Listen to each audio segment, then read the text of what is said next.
हाँ जी, चलिए ठीक है।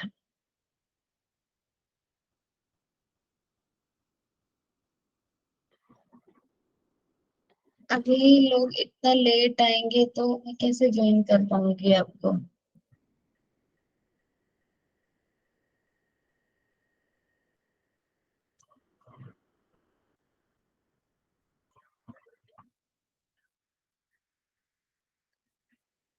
अच्छा, तो आप लोगों को वो क्लियर है ना, लास्ट में जो हमने अभी किए थे,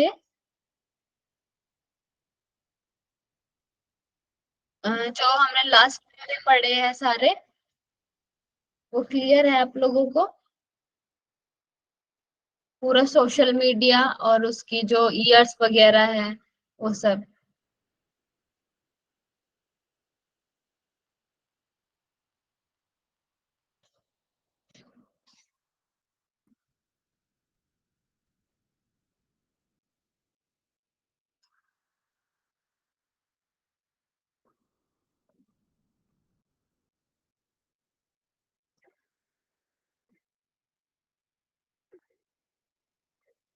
चलिए, तो हमने यहाँ तक पढ़ लिया था, 83 स्लाइड्स तक हमने पूरा कर लिया था, सेंट्रल बोर्ड ऑफ फिल्म। ठीक है, यहाँ तक कोई आप लोगों को डाउट है? हम नेक्स्ट पढ़े। ओके, तो नेक्स्ट है चिल्ड्रंस फिल्म सोसाइटी इंडिया। आवाज आ रही है आपको मेरी? कोई आंसर करो। Yes yes ma'am, you Audible. Okay, तो देखिए लास्ट हमने 10 तक पढ़ लिए थे पूरा, और अभी हम आए हैं चिल्ड्रंस फिल्म सोसाइटी इंडिया। तो जो बच्चों के लिए, हाँ, तो इसकी स्थापना 1955 में हुई है, और इसका उद्देश्य ऐसा या ऐसा बनाना जिससे बच्चों की साइकोलॉजिकल और एजुकेशनल नीड पूरी हो। मतलब इसमें इस तरह की फिल्म्स बनाई जाती है जिससे हमारा जो बच्चों का साइकोलॉजिकल और उनकी एजुकेशनल, मतलब कोई कुछ एजुकेशन से रिलेटेड जो मूवीज बनाई जाती है, उस वो कौन किसके थ्रू बनाई जाती है? Children's film society. ठीक है, इसको हम बोलते हैं CFS, और ये कब शुरू हुआ? 1955। ठीक है, ये क्या करती है? बच्चों की साइकोलॉजिकल ग्रोथ करने के लिए ऐसे कुछ टॉपिक्स को लेके उनके लिए ये मूवीज बनाई जाती है। ठीक है, और ये कौन करता है? Children's film society. ठीक है, ध्यान रखना है इसको। नेक्स्ट है film and television institute of India. Film and television institute of India, इसकी स्थापना 1960 पुणे में, इसकी स्थापना कब हुई? 1955 को पुणे में हुई, और इस उन व्यक्तियों को ट्रेनिंग देता है जिसकी कला फिल्म आदि में हो। मतलब कि ऐसे जो फिल्म एंड टेलीविजन इंस्टीट्यूट से रिलेटेड जो भी हम ट्रेनिंग वगैरह जो होती है, वो कहाँ पे होती है? वो यहाँ पे होते हैं। 1960 में ये स्टार्ट हुआ, पुणे में ये संस्थान है जो ट्रेनिंग देता है ऐसे लोगों को। ठीक है, जो एक्टर्स, डायरेक्टर्स, इन सबको क्या देता है? ट्रेनिंग देता है। ये क्या है? Film and television institute of India. ठीक है, इसको ध्यान रखना है, और इसकी स्थापना हुई 1960 में। उसके बाद है Indian institute of mass communication. ये क्या है? 17 अगस्त 1965 में इंदिरा गांधी ने इसकी स्थापना की। यह मास मीडिया के क्षेत्र में कई कोर्सेज प्रदान करता है।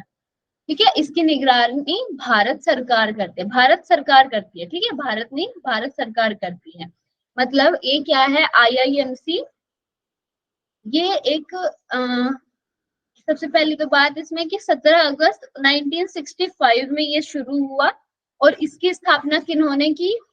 इंदिरा गांधी ने इसकी स्थापना की। और ये बहुत सारे कोर्सेज जो मास मीडिया के से रिलेटेड जो कोर्सेज होते हैं, वो यहाँ पे होते हैं, Indian institute of mass communication. ठीक है, ये यहाँ पे मास है, मास कम्युनिकेशन। ठीक है, तो ये Indian institute of mass communication बहुत सारे कोर्सेज प्रोवाइड करता है मास मीडिया से रिलेटेड। मास मीडिया के क्षेत्र में बहुत सारे कोर्सेज को ये प्रोवाइड करता है। और इसकी निगरानी कौन करता है? भारत सरकार इसकी निगरानी करती है। ठीक है, ये इंडियन इंस्टीट्यूट है। ठीक है, तो भारत सरकार इसकी निगरानी करती है। नेक्स्ट हम चलते हैं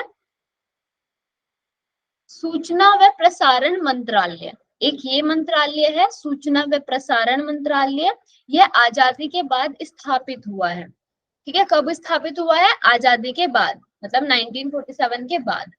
तो सरदार वल्लभ भाई पटेल इस मंत्रालय के पहले मंत्री थे। सरदार वल्लभ भाई पटेल, ध्यान रखना है, सरदार वल्लभ भाई पटेल इस मंत्रालय के पहले मंत्री थे। और इसका मुख्य कार्य सरकार की सूचना, मनोरंजन, जागरूकता जनता तक पहुंचाना है। ठीक है, इसका काम क्या है? ये हमने स्टार्टिंग में भी पढ़ा था ना, जिसमें कि जो सूचना और मनोरंजन को देने वाले हमने अलग अलग कुछ नाम पढ़े थे उसमें, है ना। तो इसको ही हम पूरा जो मिला के बोलते हैं सूचना व प्रसारण मंत्रालय। ठीक है, मतलब जो इंफॉर्मेशन एंड क्या, ब्रॉडकास्टिंग। ठीक है, ब्रॉडकास्टिंग मंत्रालय इसको बोलते हैं। और इसके 3 विंग्स है। इंफॉर्मेशन विंग जो पीआईबी जो काम करता है, ब्रॉडकास्टिंग विंग जो प्रसार भारती। प्रसार भारती हमने क्या पढ़े थे, उसके 2 टाइप्स दो, और उसमें जो अलग अलग, आकाशवाणी और दूरदर्शन। हाँ, तो ब्रॉडकास्टिंग विंग है, एक पीआईबी है। ये भी हमने पढ़ा था, पीआईबी क्या था? प्रेस इंडियन कुछ ऐसा।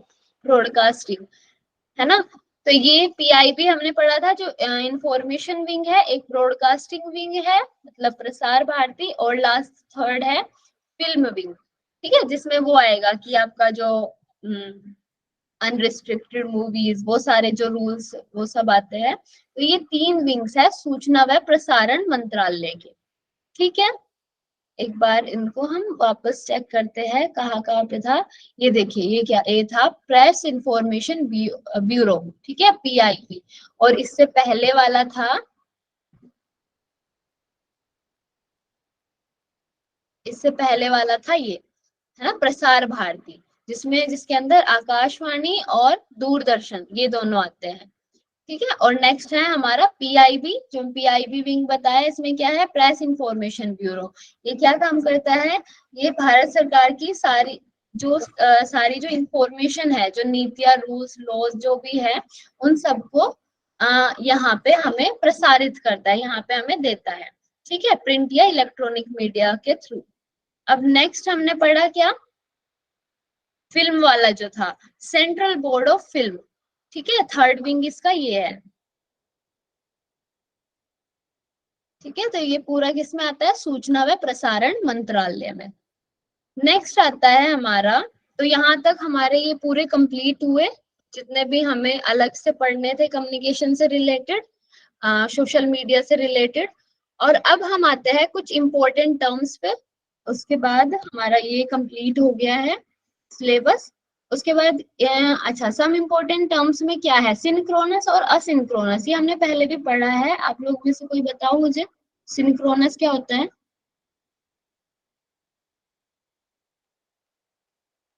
हेलो। मैम सामने सामने रहेंगे हम, एट ए टाइम प्रेजेंट रहेंगे इसमें, जैसे अभी अभी हम कॉल कर रहे हैं ना क्लास, उसी तरह से। और ये होता है सिंक्रोनस। असिंक्रोनस में मेल वगैरह रहेगा, जैसे कि हम डाल के रखेंगे, बाद में हमें उसका रिप्लाई मिले। हाँ बिल्कुल। तो सिंक्रोनस मीडिया क्या है? अर्थात शीघ्र मैसेज मिला और उसका शीघ्र जवाब दे दिया। ठीक है, तो media that take place in real time such as live television और radio and that requires the audience to be present. ठीक है, कि ऑडियंस भी उसमें उसी टाइम प्रेजेंट होनी चाहिए। When the media is being broadcasted और performed is called synchronous media. ठीक है, तो सिंक्रोनस मीडिया क्या है? जब वो रियल टाइम लाइव टेलीविजन जो सामने आमने सामने जो बातें होती है, वो क्या है? सिंक्रोनस मीडिया है। ठीक है, उसमें ऑडियंस प्रेजेंट होती है। और असिंक्रोनस क्या है? असिंक्रोनस मीडिया क्या है? अर्थात देर से संदेश मिला और उसका जवाब भी देर से गया। यह दोनों इनडायरेक्ट कम्युनिकेशन के प्रकार हैं। इनडायरेक्ट कम्युनिकेशन हमने पढ़ा था क्या? हेलो।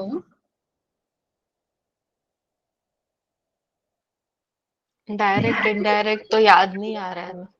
हाँ, इनडायरेक्ट कम्युनिकेशन हमने ऐसे अलग से नहीं पढ़ा, क्योंकि अगर वर्बल और वर्बल में नहीं था, इनडायरेक्ट तो कोई नहीं था। हाँ, लेकिन जैसे कि कुछ बहुत इम्पोर्टेंट नहीं होते हैं ना कम्युनिकेशन के, हमने जो इम्पोर्टेंट टर्म्स है, जो टाइप्स है, वो हमने पढ़ लिए।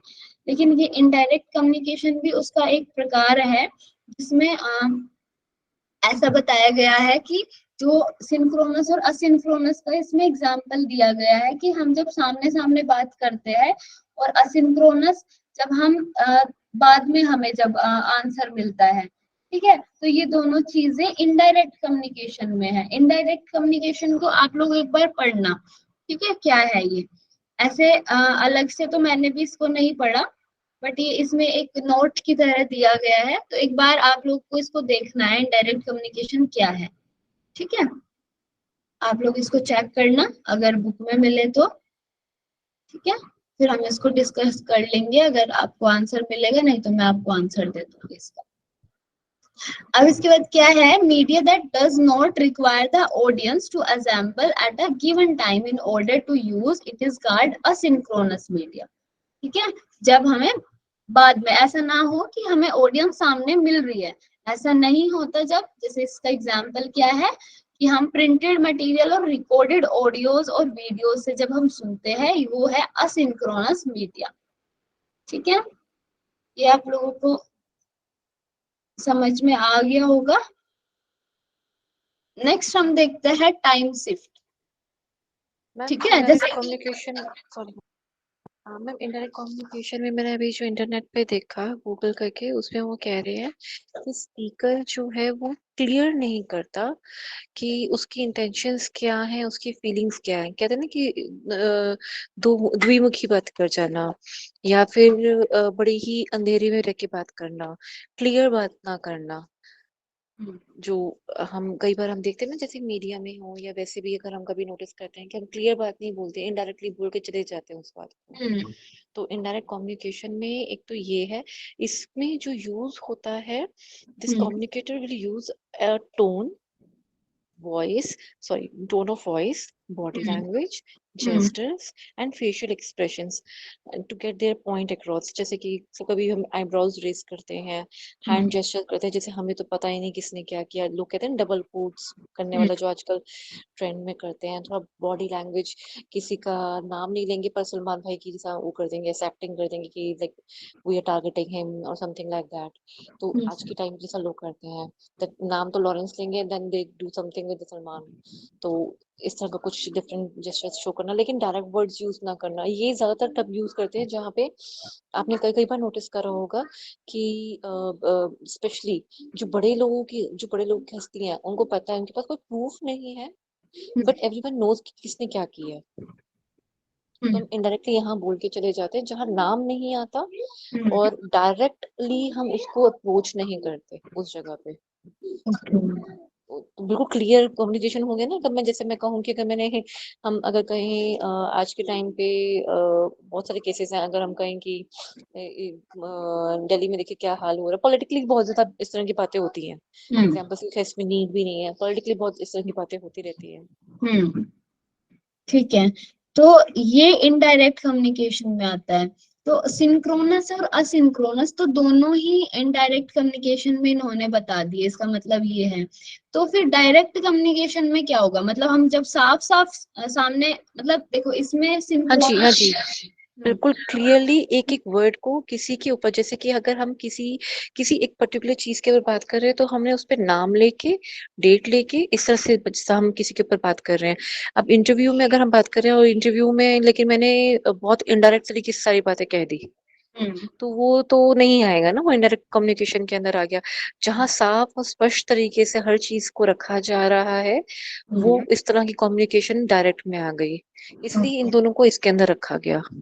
ठीक है, तो इसलिए हम इसको इनडायरेक्ट कम्युनिकेशन के अंदर रखते हैं दोनों को, ठीक है।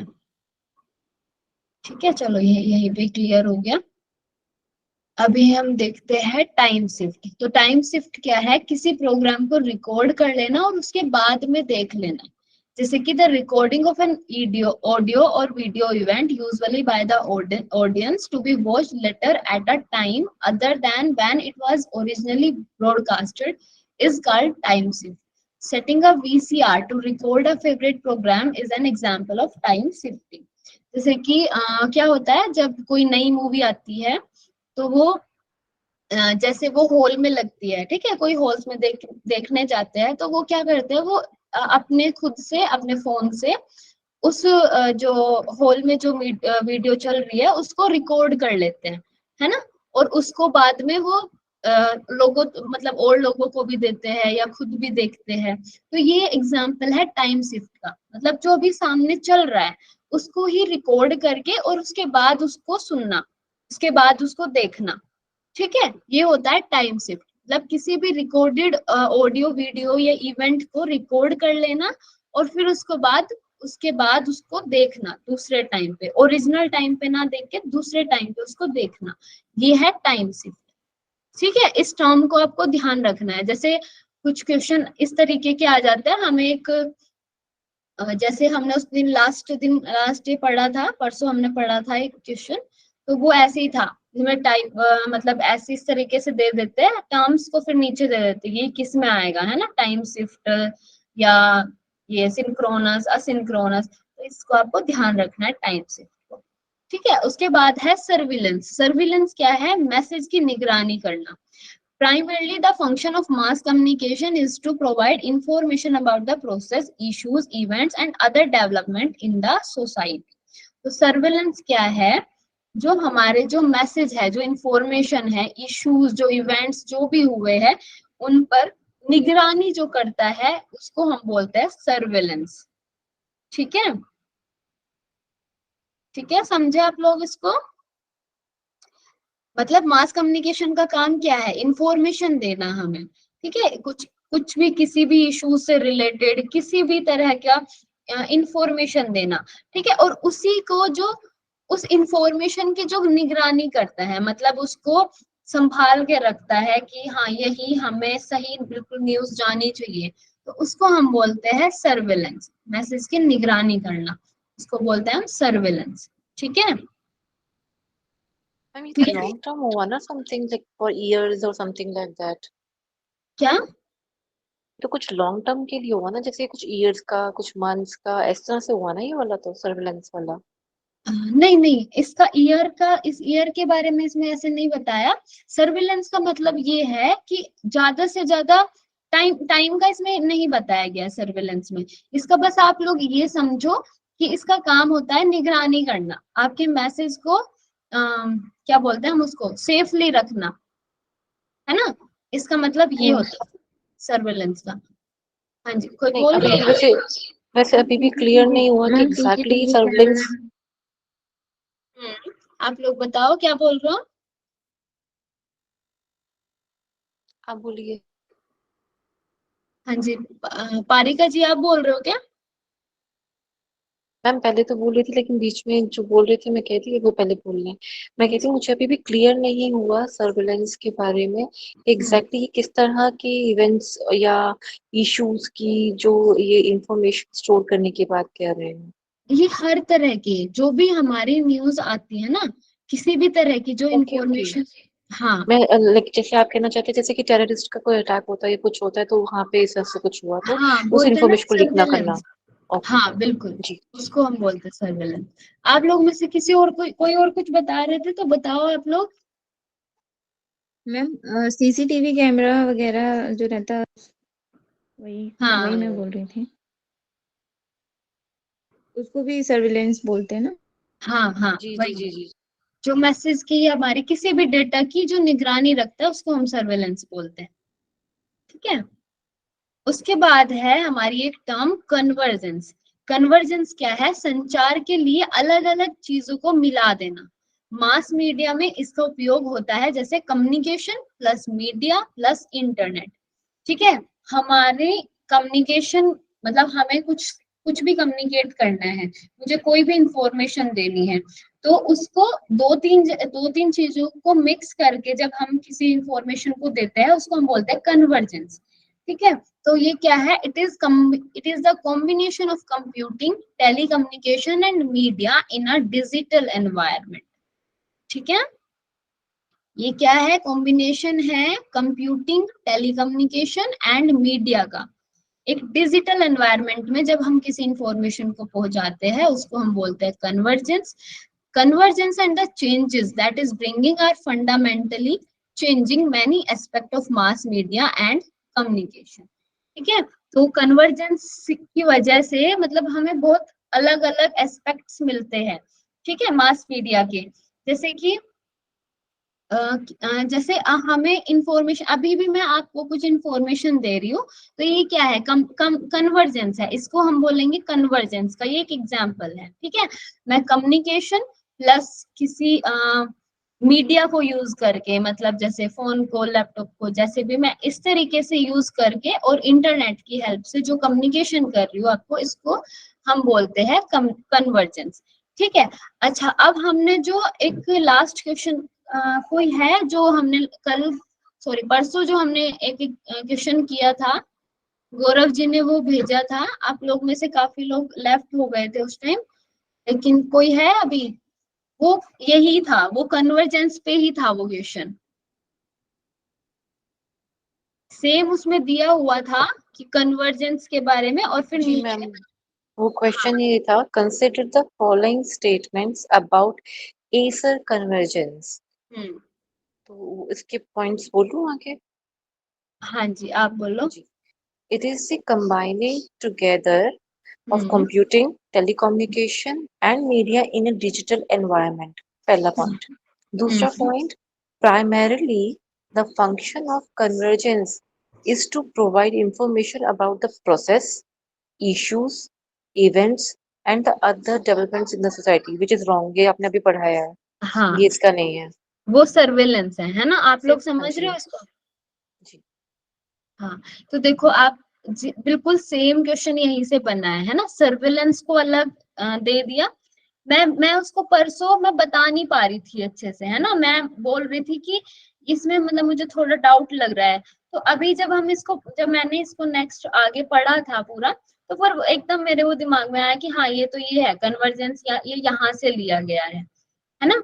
तो आप लोगों को ये छोटे छोटे जो टर्म्स है इनको भी ध्यान रखना है, जैसे कन्वर्जेंस और ये सर्वेलेंस, सिंक्रोनस, असिंक्रोनस, इनसे बहुत क्वेश्चंस बनते हैं। तो इस क्वेश्चन का आप आंसर फिर दे पाओगे, ठीक है, वो एकदम हमें दिखेगा कि हाँ, ये कन्वर्जेंस से ही है। ठीक है, आप लोगों को क्लियर हुआ जो लोग नहीं थे उस दिन। मैम, मुझे तो आज क्लियर हुआ, उस दिन नहीं हुआ था। हाँ, आज वो हमने पढ़ा ना, तो क्लियर हो जाएगा। तो एक बार ना मैम पारिका वो जी। जो मॉडल था ना, इंटरैक्शनल मॉडल, उसको जो हम्म, हम कन्वर्जेंस मॉडल कहते हैं, वो भी तो मास मीडिया मतलब इससे ही रिलेटेड था ना। हाँ, वो अम, भी इससे रिलेटेड था। हाँ, इसीलिए वो इंटरनेट से ही था तो इसलिए कंफ्यूज हो गए थे तो। हाँ, वो भी इसी से रिलेटेड होता है, मतलब ये कन्वर्जेंस और जो ये है, ये सेम ही चीज है, बस वहां पे वो थोड़ा घुमा, मतलब वहीं से ही लिया गया है। ये कन्वर्जेंस कन्वर्जेंस कुछ अलग से नहीं आया है, कन्वर्जेंस वहीं से लिया गया है जो आप मॉडल बोल रहे हो, लेकिन हम उस पे उतना ध्यान नहीं देते ना, वैसे हम उसको हाँ, एक लेकिन अलग ये से। पॉइंट बिल्कुल वैसे का वैसा लिखा है ना, जो अभी आपने हाँ, बताया, computing, telecommunication and media in a digital environment, ये बिल्कुल हाँ, वैसा ही। तो ये इसीलिए वहां से लिया गया है, लेकिन ये, ठीक है, तो यहाँ पे आप लोग का ये तो पूरा खत्म होता है। उसके बाद आप लोग बताओ, क्वेश्चंस वगैरह आप लोग करके लाए कुछ, नहीं तो मैं फिर कुछ क्वेश्चंस करा देती हूँ आज।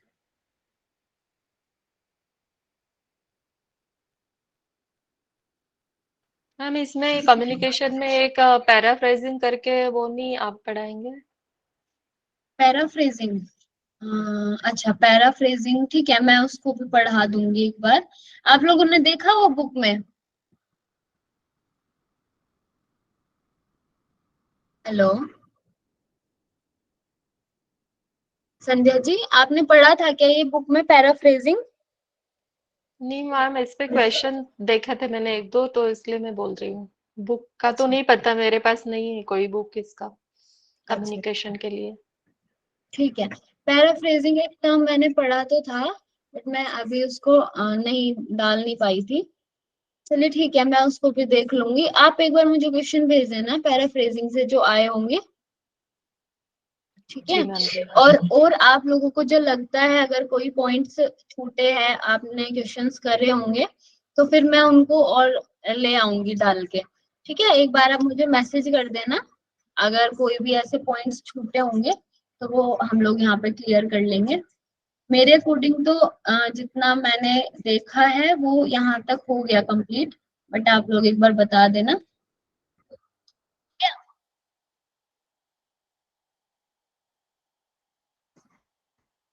चलिए अभी हम कुछ क्वेश्चंस देख लेते हैं। अच्छा ये बताओ आप मुझे, इस क्वेश्चन को पढ़ो और इसका आंसर करो।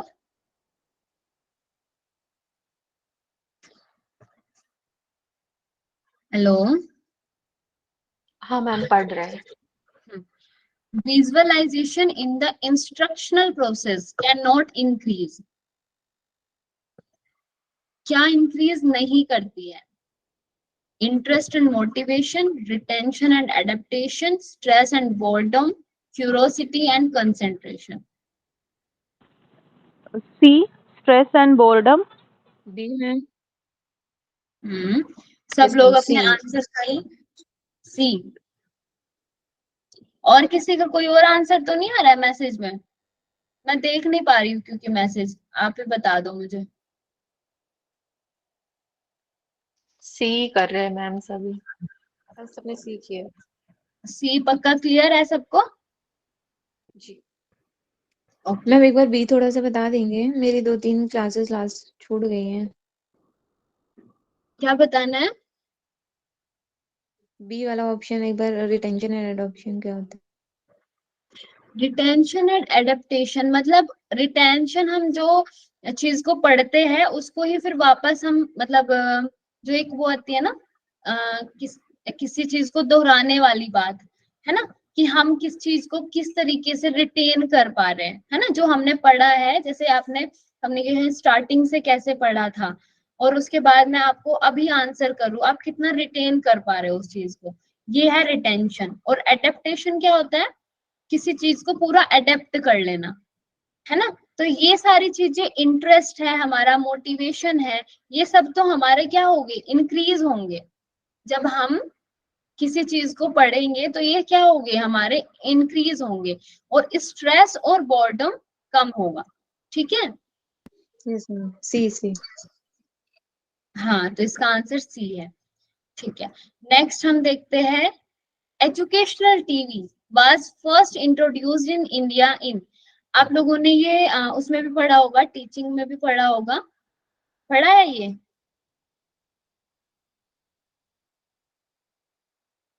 टीवी के बारे में तो नहीं पढ़ा। एजुकेशनल टीवी के बारे में नहीं पढ़ा आप लोगों वो ने? स्वयं प्रभा वाला। स्वयं प्रभा तो वो क्या? उसमें आ गया स्वयं ना, प्रभा क्या स्वयं। था वो? मूक में हाँ, वो आएगा। तब का, इस टाइम का तो एस्टेब्लिश नहीं है। 60s का तो, या ये 50s का तो एस्टेब्लिश नहीं है वो। स्वयं प्रभा तो अभी आया है। मुझे नहीं पता कौन सा हाँ नहीं, एजुकेशनल स्वयं टीवी। प्रभा तो अभी आया ना, अच्छा चलिए, 2014 क्या था, चलिए इसका आंसर 2014 हम 12। कर लेंगे। आप लोग में से आंसर करो मुझे, अगर किसी को भी थोड़ा और बहुत मैम भी ए और डी ऑप्शन सेम दिए हुए हैं ना? मैम ए और डी हाँ सेम ऑप्शन दिए ना? हाँ, वो तो कोई बात नहीं, आप ए बी सी तीनों में से कर लो आंसर। ए पे ही लगा रहे थे। अच्छा, तो देखो इसका आंसर है 1959। ठीक है, और इसको आपको जैसे अभी मैंने सारे बताए ना, प्रसार भारती, आकाशवाणी, ये सब, तो इसको भी आपको याद करके रखना है, मतलब इसको ध्यान ही रखना है कि एजुकेशनल टीवी जो है स्टार्टिंग हुआ था 1959 में, सबसे पहले। ठीक है। अच्छा, हमने जो पढ़ा था अभी दूरदर्शन के बारे में, वो कब हुआ था स्टार्ट, याद है किसी को?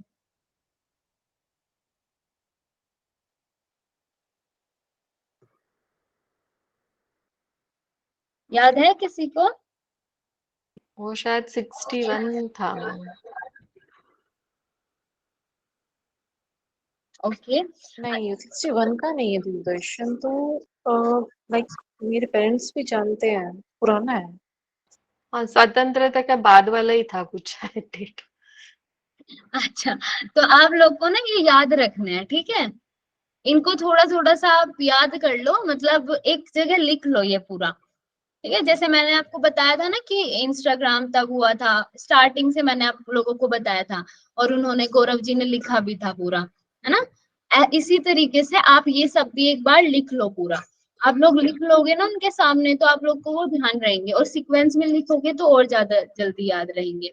तो उसमें से एक हमें क्वेश्चन के थ्रू पता चला है, जिसका आंसर है 1959। तो इसको भी आप उसमें ऐड कर लेना लिस्ट में।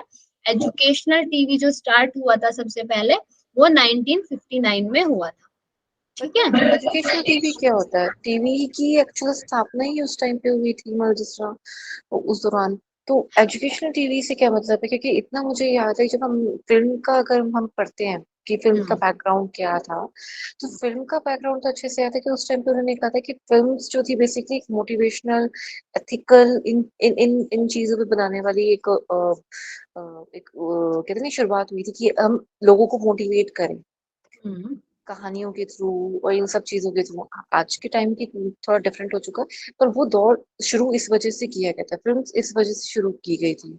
तो वो तो पता है, लेकिन ये टीवी के बारे में नहीं पता कि what is education TV. Educational TV को हमें एजुकेशन से रिलेट करके वो पूरा, मतलब उसकी जो सब कुछ था वो एजुकेशन से रिलेटेड था। और अच्छा, सेम इसको, फिल्म्स की तरह। हाँ, और ये अच्छा। 1959 में शुरू हुआ था, ठीक है। इसका मैंने पूरा डीपली तो मैंने भी नहीं पढ़ा इसको, लेकिन मुझे ये क्वेश्चन मिला और मुझे लगा कि आप लोगों को ये पता होना चाहिए। अभी हम लोग इसको एक बार देखेंगे तो शायद हमें पता चलेगा इसके बारे में और ज्यादा। लेकिन अभी आप लोगों को इतना करना है कि इसको अपनी लिस्ट में शामिल कर लेना है, जिसका जिसका आंसर 1959 है, ठीक है। ठीक है, और इसको हम और डीपली अगर किसी को भी पढ़ना है तो आप लोग पढ़ सकते हो इसको, ठीक है। नेक्स्ट हम करें। जी मैम।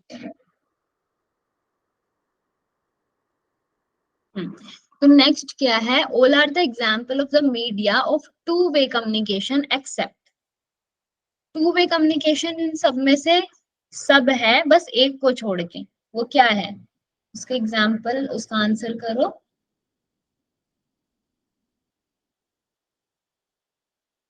सेकंड देखना मैम। बताओ आप लोग, पहले आंसर करो या फिर मैं बताती हूँ आप लोगों मैम पदयात्रा। को। हाँ, पद यात्रा।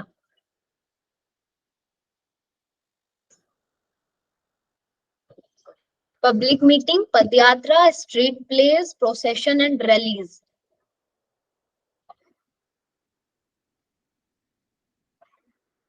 किसी ने आंसर करे क्या? मैम मेरे लिए तो सारे ही हैं। मैम सब भी ही कर रहे हैं। डी कर रहे हो? मैम सबने बी करा है, पद यात्रा। बट मेरे को नहीं समझ आया, मेरी तो चारों ही लग रहे हैं, इसमें टू वे कम्युनिकेशन कहाँ से आया? चलिए ठीक है, मैं इसका आंसर कर देती हूँ। देखो, पब्लिक मीटिंग क्या है? पब्लिक मीटिंग में हम, जो पब्लिक है वो भी बात करती है और हम भी बात करते हैं ना, हमारे भी जी कुछ जी। वो सुनते हैं, ठीक है। अब दूसरा आता है पद यात्रा।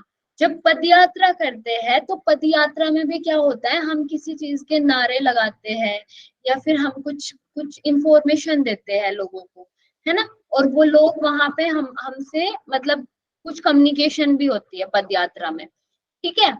उसके बाद आता है स्ट्रीट प्ले। स्ट्रीट प्ले में क्या होता है? स्ट्रीट प्ले में आप वहां पे प्रदर्शन करके दिखा रहे हो लोगों को, ठीक है। अपना जो पूरा नाटक है, जो नाट्य होते हैं, उनको आप करके दिखा रहे हो और उनको कुछ इंफॉर्मेशन दे रहे हो, ठीक है। ये हुआ स्ट्रीट प्ले। और प्रोसेशन एंड रैलीज क्या है? जो रैली निकालते हैं, है ना। और उस रैली में क्या होता है, जो भी हम रैलीज निकालते हैं उनमें हमें कुछ ना कुछ इंफॉर्मेशन देनी होती है, और उसी के थ्रू जो जो हमारी पूरी आसपास की जो जनता है, उनका वैसे ही कुछ ना कुछ उन पे इफेक्ट पड़ता है, ठीक है। इस But तरीके Rath Yatra and the procession and rallies, both are the same in that way. Pad yatra, And procession and procession rally, and rallies, हाँ quite similar with each other. हाँ सेम है, ये सिमिलर है। तो अब आप लोगों को इन चारों में से क्या अप्रोप्रिएट आंसर लग रहा है टू वे कम्युनिकेशन का? सॉरी, जो स्ट्रीट जिसमें स्ट्रीट ट्रीटमेंट चलो ठीक है, समझ आया कि समवन परफॉर्म्ड और क्लैपिंग करी या जैसे भी, तो वो एक तरह का कहीं ना कहीं कम्युनिकेशन हुआ। पब्लिक मीटिंग भी आई गॉट इट। पद यात्रा ठीक है, चलता जा रहा है इंसान, इसके अंदर जिसको हमने इन्फॉर्म आई मीन जो हम मैसेज लेके जा रहे हैं, either for the government either for anything, तो वो हम सिर्फ मैसेज लेके चलते चले जा रहे हैं, उसके अंदर कुछ और नहीं हो रहा। लेकिन प्रोसेशन एंड रैलीज भी तो सेम ऐसे ही है, बस हम रथ यात्रा फॉर एग्जाम्पल लेके जा रहे हैं, बस लेके जा रहे हैं, इसमें कम्युनिकेशन क्या हुआ? अच्छा, अब मैं आप लोग को इसका एक बार सही एग्जांपल दे, सही आंसर दे देती हूँ, तब आपको ये समझ में आएगा। इसका सही आंसर है सी, स्ट्रीट प्लेज। ठीक है, अब थोड़ा सा क्लियर हुआ आप लोगों को? अच्छा देखो, मैम स्ट्रीट जी प्ले जी में भी मैम, ये मैंने बातें वही करते हैं, आंसर किया। ऑडियंस रहता है ना, तो कम्युनिकेट होता है तो उसमें। लाइक टू वो वे क्लैप नहीं हुआ करते ना, हैं, वो राइट? हमने प्ले किया और उन्होंने देखा, तो कोई हाँ कम्युनिकेशन टू वे वाला नहीं हुआ उसमें। हाँ, तो देखो क्यों? अब लेकिन समझने देखो ना, की, बाकी में भी तो नहीं हुआ। पद यात्रा में तो बिल्कुल वो इंसान चलता चला रहा, जैसे कि डांडी मार्च हुआ या कुछ भी हुआ, पद यात्रा में तो वो भी चले जा रहे हैं, प्रोसेशन तो में भी जरूरी रथ नहीं है कि यात्रा हो हम रही है, वो सिंगल चले जा चल रहे रहे हैं, हैं। हमारे साथ और लोग भी हो सकते हैं ना जो कम्युनिकेट करे। देखो अब आप समझने की कोशिश करो, जैसे कि ये ओ पदरात। ओके। बताओ, आप ही बताओ पहले, क्या समझ में आया? वो ये कहना चाह रहे हैं कि there is a kind of communication street में, सिर्फ एक वो एक तरह की फिल्म बनी और बस खत्म हो गई और चले गए। तो आ, इसके अंदर कहीं ना कहीं वो एक कम्युनिकेशन वाली बात नहीं रही, एक मैसेज दिया लेकिन वो चले गए। उसमें हम्म, उन्होंने मैसेज में आपस में एक दूसरे से रिलेट नहीं करा कि हाँ आपने सही कहा, हमें अच्छा लगा, ऐसा कुछ नहीं किया। मतलब हम्म, फॉर एग्जाम्पल, अगर मैंने किसी ने कोई स्ट्रीट प्ले करा, हमने हम्म, तालियां तो बजा दी, हो गया, हम्म, लेकिन उन्होंने रिस्पॉन्स में आगे और क्या किया, उनके आपस में कैसा वो रहा, वो एक रिस्पॉन्स रहा। बेसिकली कम्युनिकेशन तो ठीक है, पर वो रिस्पॉन्स प्रॉपर वाला, वो वाला कम्युनिकेशन वाला नहीं था। जैसे कि पब्लिक मीटिंग में अगर हम बात करते हैं, तो वहां पे कहीं ना कहीं उसके ऊपर और चर्चा होती है, हम्म, हम कहीं ना कहीं और उसके बात करते हैं। पद यात्रा में समवेयर ये चीज कहीं ना कहीं तो लागू करती है कि आगे नहीं जाने देंगे, या इस तरह से कम्युनिकेशन की हमें करना चाहिए, हमें आगे और लाना चाहिए, लाइक नारा जो आपने कहा इसके बारे में। तो लोग हम्म, हैं जो आपस में कम्युनिकेट कर रहे हैं, आपस में लोग कम्युनिकेट कर रहे हैं। स्ट्रीट प्ले हम्म। में बेसिकली कम्युनिकेट कोई नहीं कर रहा, सिर्फ वही लोग कम्युनिकेट कर रहे हैं जो नीचे ऑडियंस बैठी है, जो परफॉर्म कर रहे हैं वो कम्युनिकेट नहीं कर रहे, अगर मैं सही जा रही हूँ तो। देखो, नहीं, थोड़ा सा आप लास्ट में थोड़ा सा गलत गए। इसमें देखिए क्या है, कम्युनिकेट क्या कर रहे हैं, जैसे कि हमने, मैं अपना एग्जांपल दे देता हूँ। जैसे मैं एनएसएस से जुड़ी हुई थी, ठीक है। अब वहां पे क्या होते थे, हमारे स्ट्रीट प्लेज होते थे। हम जैसे मैं हरिद्वार से हम लोग गए रुड़की कहीं प्ले करने, तो हम लोग क्या करते थे, हमने इकट्ठा करा लोगों को, आसपास के लोगों को इकट्ठा किया, और हमने अपना नाटक शुरू करा। ठीक है, अब वहां पे जो हम पूरा नाटक कर रहे हैं, ठीक है, अब लोग उसको देख रहे हैं, ठीक है, सामने वाले लोग उसको सिर्फ देख रहे हैं, और वो चले जाएंगे। उसके बाद हमारा नाटक खत्म हुआ और वो लोग चले गए, हमने इकट्ठा किया था उनको बस अपना कोई एक मैसेज देने के लिए, है ना। अब वो उसमें हमें कुछ नहीं बता सकते कि आपने ये गलत दिया, आपने ये सही दिया, आपका ये बात सही थी, मतलब वो हमें कोई जी सुझाव, जी। है ना। समझ रहे हो आप लोग सब ये बात? मैम हमने तो ऐसे लिया कि स्ट्रीट प्ले में आपस में तो कम्युनिकेट करेंगे ही ना, इस तरह मैंने से। भी ये स्टार्टिंग तो हाँ, मैंने भी समझी थी। तो इस चीज को आपको ना थोड़ा सा ध्यान रखना है जब आप इनको करोगे। तो पहले आपको क्या करना है, एलिमिनेट करना है पहले कि क्या क्या नहीं हो सकता। अब उसके बाद स्ट्रीट प्ले आप बस उस तरीके से लो, जैसे हम कोई न्यूज देखते हैं, हम उसमें भी अपना कोई सुझाव नहीं दे सकते वहां पे। उसी तरीके से ये स्ट्रीट प्ले है, उन्होंने एक नाटक किया, वो हमने देखा और हम लोग चले गए, वो लोग भी चले गए, बस ये होता है। ठीक है, तो इसका सही आंसर स्ट्रीट प्ले है, ध्यान रखना आप लोग इसका। और सबको समझ में आ रहा है क्या? और सब लोग को क्लियर है? Yes ma'am. ठीक है, ठीक है, नेक्स्ट क्वेश्चन हम देखते हैं। तो नेक्स्ट क्वेश्चन है हमारा, अच्छा आप लोग के पास कॉपी पेन होगा तो उसको लिख लेना नीचे, BCD।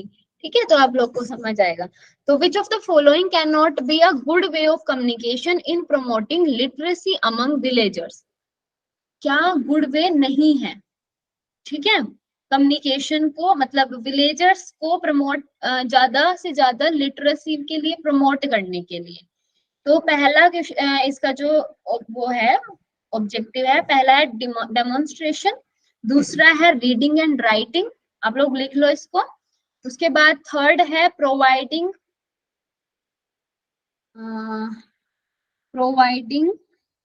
एक सेकेंड, लार्ज, और फोर्थ आप लिखो एक बार, लार्ज ग्रुप डिस्कशन,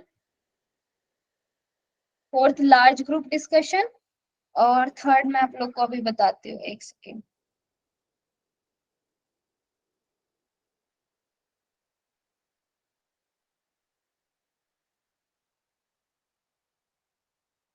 लिखा आप लोगों ने इतना?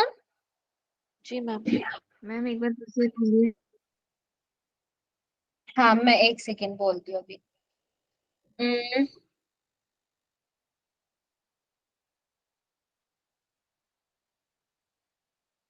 देखिए, पहला तो है आपका डेमोन्स्ट्रेशन, ठीक है, दूसरा है रीडिंग एंड राइटिंग,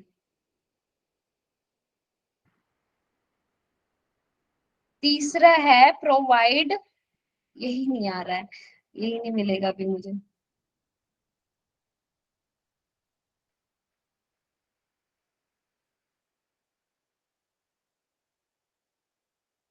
हाँ, प्रोवाइडिंग मटेरियल, ठीक है, प्रोवाइड मटेरियल, और फोर्थ है लार्ज ग्रुप डिस्कशन। इन चारों पॉइंट्स को आप लोगों ने नोट किया? जी मैम हाँ, तो आप लोग ही मुझे एक बार आंसर करो इसका, आप लोग को क्या लगता है इसका आंसर क्या होना चाहिए? मतलब जो क्वेश्चन प्लीज अप्रूव करेंगे क्या? हाँ,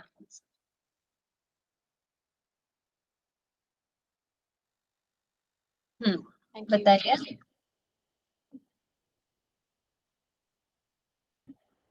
सी होगा मैम। मैम मैम क्वेश्चन एक बार प्रोवाइड फिर सी रिपीट होना चाहिए करेंगे क्या? मटेरियल। हम्म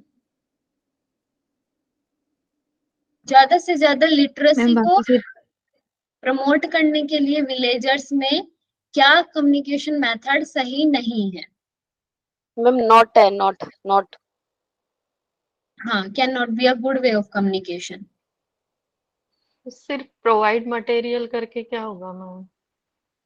प्रोवाइड मटेरियल जैसे हम लोग इसको समझ लेते हैं, डेमोन्स्ट्रेशन में तो क्या होगा, वो कुछ उनको नाटक जैसे करके दिखाएंगे, है ना, पहला हुआ। अब दूसरा क्या है, रीडिंग एंड राइटिंग, उनको कुछ रीड करके कुछ राइट करके बताएंगे। तीसरा हुआ प्रोवाइड मटेरियल, उनको कुछ मटेरियल जैसे कुछ बुक्स दे देंगे, या फिर कुछ इस तरीके से, जैसे हम एजुकेशन को ज्यादा प्रमोट करने के लिए हम कुछ कुछ, जैसे छोटे बच्चों को हम कुछ कुछ गिफ्ट्स देते हैं ना, मतलब गिफ्ट्स क्या, मतलब कुछ बुक्स देते हैं या फिर कुछ समझाने के लिए। लेकिन वो कुछ करेंगे नहीं इसका, सिर्फ दे देंगे हम, तो ये नहीं होगा शायद। ठीक है, और फोर्थ है लार्ज ग्रुप डिस्कशन, एक बड़ा सा ग्रुप डिस्कशन रखेंगे। तो आप लोग सब आंसर करो इसका, मैसेज में आंसर करो, फिर मैं बताती हूँ आप लोगों को।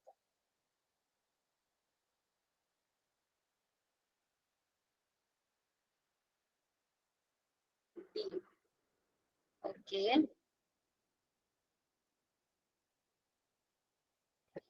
लार्ज ग्रुप डिस्कशन, ठीक है।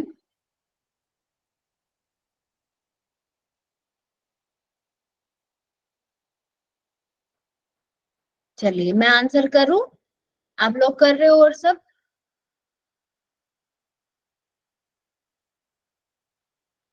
चलिए ठीक है, आप लोग चौंक जाओगे इसका आंसर सुन के। इसका आंसर है बी, रीडिंग एंड राइटिंग। अब मुझे बताओ मैम कि यही लग रहा था पहले हमें भी, क्योंकि जब आपको पता नहीं ऑप्शन उनको नहीं पढ़ना मिल रहा लिखना था ना, आता है तभी इसलिए यही लग रहा था मैं भी मैम की शॉक हूँ। रीडिंग और सी राइटिंग। को इसलिए किया, फिर के मटेरियल बी और सी में कंफ्यूज हो रहे थे। अच्छा, चलिए अब आपको आंसर मिल गया, तो अभी बताओ मुझे कि क्यों बी होना चाहिए? मैम मैम मुझे पढ़ते लगता नहीं है हमें कि पढ़ना लिखना आता भी है, अभी हम लिख रहे हैं तो पता नहीं ना उनको लिखना समझ में आ रहा है, तो इसीलिए। हम्म ठीक है, विजय जी आप बताओ क्या बोल रहे हो?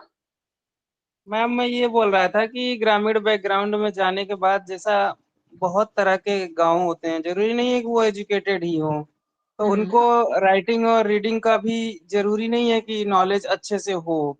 तो ये तो बिल्कुल हमारे हिसाब से यही ठीक है। और सी पे इसलिए मैंने किया कि सी में भी मुझे नहीं लग रहा था, फर्स्ट और लास्ट जो है वो दोनों तो कहीं से आंसर नहीं किए जा सकते। बी और सी में ही थोड़ा कंफ्यूजन था, सी तो बहुत लेट में आपने किया, बट बी ही कंफर्म है मैम और उनको मेरा जो है। प्रमोट करना है, बढ़ावा देना है लिटरेसी के लिए, तो पहले तो हमें ये तीनों चीजें करनी ही पड़ेगी, उसके बाद रीडिंग राइटिंग आ जाएगा। हाँ बिल्कुल, समझ में आया आप सबको? देखो, तो इसलिए हमें बहुत ध्यान से क्वेश्चंस करने हैं, ठीक है?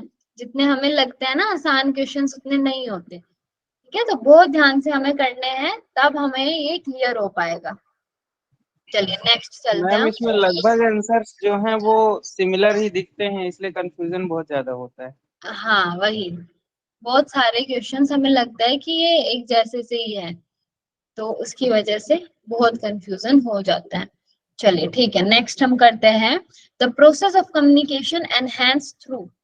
कैसे हम कम्युनिकेशन की प्रोसेस को एनहेंस कर सकते हैं? Belongingness, security and freedom to make choices, informality of meeting and avoidance of pressure, or all of these?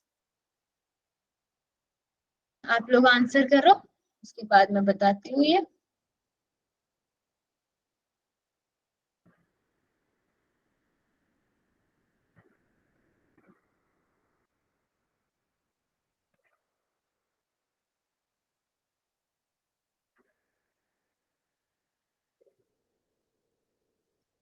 कर रहे हो आप आंसर? मैं हटा दूं स्क्रीन को?